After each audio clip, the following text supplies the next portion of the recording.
Hello everyone, কেমন আছো সকলে? আশা করি সকলেই ভালো আছে। আমি চলে এসেছি একটা নতুন ব্লগ নিয়ে। আর দেখতে পাচ্ছ, ব্লগটা শুরু করলাম একটা আলপনা দিয়ে। আর এটা হলো দিদির অষ্টমঙ্গলা ব্লগ। তো তার জন্য সকাল সকাল সকাল সকাল তো না, দুপুরবেলা উঠে আগে আলপনা দিয়ে নিয়েছি। তারপরে এই যে আমি রেডি হয়ে গেলাম। আর এখন প্রায় 4টে না 3টে 3:30 বাজে। তো সে টাইমে আমি রেডি হয়ে গেছি। দেন এই যে রাজীব আসলে আমরাও বেরিয়ে পড়লাম। তো যাই হোক, আমরা আগে গেছিলাম যাতে আমরা আগে গিয়ে বাড়ি ফিরতে পারি। তো ওই যে তারপরে আরঙ্গাটা পৌঁছে মিষ্টির দোকানে আসলাম। দেন আমরা চলে এসেছি আমার দিদির বাড়িতে। আর দিদি এদিকে রেডি তো হয়নি, আমি আসার পরে রেডি হওয়া শুরু করলো। আর এই যে এইদিকে প্রায় হাফ রেডি হয়ে যে চুলটা ঠিক করছে। তো যাই হোক, আমরা সব কিছু গুছিয়ে টুছিয়ে বসেছিলাম কখন ম্যাডাম রেডি হবে, দিয়ে আমরা বেরোবো। তো যাই হোক, তারপরে যে রেডি হওয়ার আগে আন্টি বললো যে পায়ে আলতা পরে নাও। তার জন্য আমি আলতা পরিয়ে দিচ্ছিলাম আমার দিদিকে, যেহেতু রেডি হয়ে গেছে, ও নিচে বসে একা একা পড়তে পারবে না। তার জন্য আমি ছোটো ছিলাম, আমি পরিয়ে দিলাম। তো যাই হোক, আমি যে আলতা পরিয়ে দিচ্ছিলাম, এদিকে রাজীব আমার ভিডিওটা করে দিচ্ছিলো।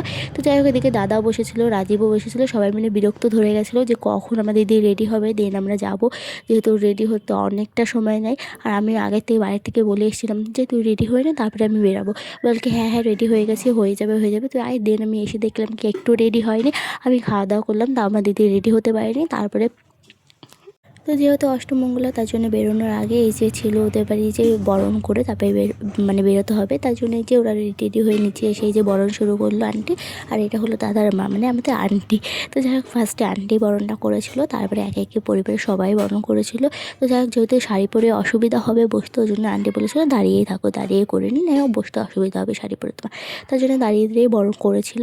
আর এদিকে কিন্তু সবাই বরণ করেছিল। আর যেহেতু বিকাল হয়ে গেছে, আর এদিকে দেখো আমরা তো এসেছিলাম, রোদ ছিল, যাই হোক একটু ওয়েদারটা ছিল। আর এখন পুরোটাই বিকাল হয়ে গেছে, একটু পরে সন্ধ্যা লেগে যাবে।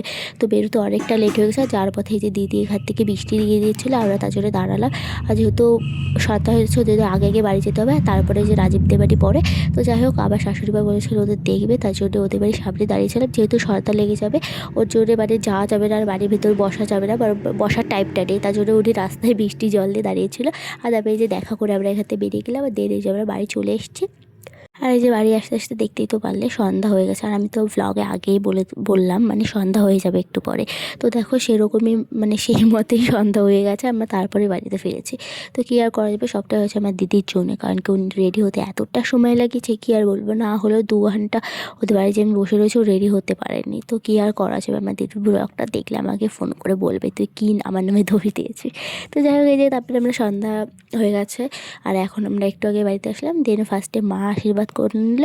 আমাদের বাড়িতে যেহেতু বরণের নিয়মটা থাকবে, যেহেতু অষ্টমঙ্গলায়, তাই জন্য যে মা ফার্স্টে করে নিল। দেন যে জেঠিমা বরণ করছে। আর একে গিয়ে আরও 2-3 জন যে কজন লাগে বরণ করা, তারা করে নেবে। আর এই যে ফার্স্টে দেখতেই পারলে বরণে যা হয় সেটাই হচ্ছে, আমি আর এক্সট্রা কী বলবো। তো যাই হোক, এই যে এদিকে আমরা অন্ধকার হয়ে গেছিলো, এদিকে মশাও কামড়াচ্ছিল। আমি তাও লাইট নিয়ে আর ক্যামেরা নিয়ে বসেছিলাম।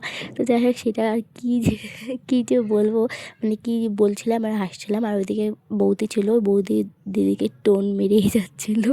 ঠিক আছে, যেহেতু নতুন বিয়ে করে এসছে। আর এই যে আমাদের বৌদি বরণ করছে। তো যাই হোক, এদিকে বৌদি দেখো বরণ করতে বসেছে। আর এই যে বৌদিকে কী বলবো, এরকম ফাজলামোই করি বৌদির সাথে। আর এদিকে দেখো শুরু করে দিয়েছে। আর এদিকে কী হাসি, ঠিক আছে। আর এত ফানি কথা হচ্ছিলো এখানে, সেটা তো এখন আমার মনে নেই, বাট খুবই হাস্যকর কথা হচ্ছিলো, যেটা শুনে আমরা এতটা হাসি। আর এদিকে দেখো আমাদের নতুন জামাইয়ের হাসি শুরু হয়ে গেছে ওই বৌদির কথা শুনে। দেখো একটু পরে যে সিনটা হবে, সেটা সত্যিই আলাদা একটা বিষয়। আর এদিকে বৌদি যেহেতু প্রথম আগে পরে এরকম বরণ করেনি, তো বৌদি বলছে কী করবো, সেটা নিয়েও আমার দিদি অ্যাঙ্গ করছে বৌদিকে যে না এটা না ওটা করো, ঠিক আছে। আর এদিকে দেখো বৌদি বলছে মিষ্টি নাও, বলছে না অল্প একটু খাবে। মিষ্টি খেতে খেতে নাকি আমার দিদির মুখে আর মিষ্টি খাওয়ার স্বাদে নেই, ঠিক আছে। তো যাই হোক, বিয়ে শুরু হওয়ার আগের থেকে মিষ্টি খেয়ে যাচ্ছে, ঠিক আছে, এখনও শেষ হয় না। এদিকে হাসিটা দেখো, হাসি মোটে ধরছে না। বৌদি যেহেতু বরণ করছে, ওর জন্য ওর এতটা হাসি পাচ্ছে, ঠিক আছে। তো কী করবে, দাদা জল খাবে, ও হাসির কারণে জলই খেতে দেবে। আর এইদিকে দেখো ও কী করবে।